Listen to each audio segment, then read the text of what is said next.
Hello again, this is Phil Marshall with Taming the Perilous Skies, 100 Days to Launch. My debut author journey to launching my novel. And we are 2 days into it, so it's not 100 days, it's now 98 days to launch. And so what have I done today to support the launch of my book?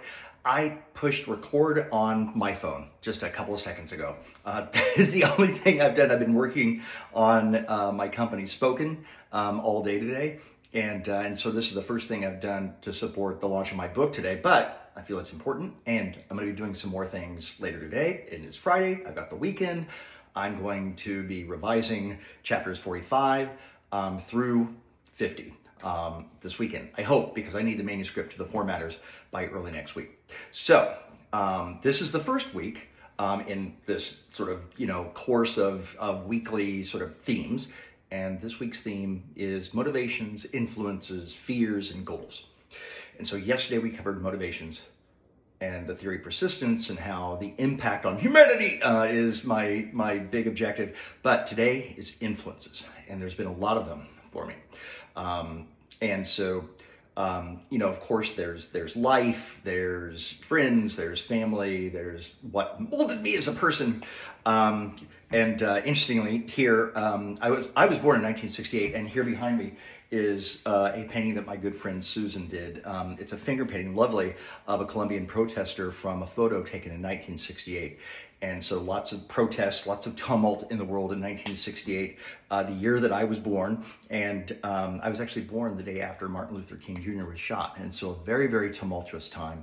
I was also born the same day that 2001: A Space Odyssey had its debut in American theaters. So that dates me, I know. But what about influences? What are my influences? From the literary realm, I've had a lot of big ones. So definitely like Hugh Howey, Andy Weir, Martha Wells, and I've got a few behind me that are big influences, signed books that you can see here, from Connie Willis, To Say Nothing of the Dog, John Scalzi, and Old Man's War. And, well, I'll come back to this one. And I've got a little towel there that either write something worth reading or do something worth writing. Probably a towel my aunt got me. That seems like that kind of gift. And then back here I also have the walking stick that I imagine my inventor of anti-gravity uses with such great flourish in Taming the Perilous Skies and other stories. So now, my biggest influence, and Ted Chiang, if you're watching this, I really do hope at some point you find it in your heart to lift the restraining order. So, Stories of Your Life and Others by Ted Chiang.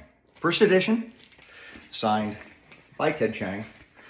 Hey Phil, I'm glad that you're writing hard sci-fi. I made that a point when I was talking with him to talk about my hard sci-fi. It's very hard, It kind of fits into hard sci-fi.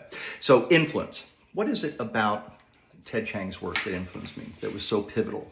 Well, if you saw the last episode, I talked about the theory of persistence and how that came to be. But this book right here, and in particular, his explanation of Fermat's principle.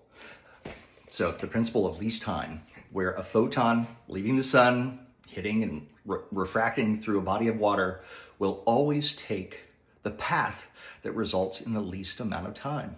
And whatever angle of refraction requires that, whatever angle of leaving the sun requires that is the exact path that it will take. This solidified my thoughts around persistence and the timelessness of all things, and the timeless fabric, which plays such a pivotal role in my work. Philosophically, spiritually, scientifically, technologically, it's what leads to the invention of anti-gravity and Taming the Perilous Skies. So I cherish this, and I had Ted initial this down at the bottom. He looked at me strangely when I asked him to do that. But that was a major influence in my life. And so what I recommend to you as a debut author, if you're like me, retouch base on what your influences are. Are you staying in line with that? Do you feel like this that you're proud of how you've extended that experience into this work? And I know that's how I think, and I hope you find some real joy in exploring that, and whether your own work is an extension of the influences you've had. And so until tomorrow, this is your check-in, day 98.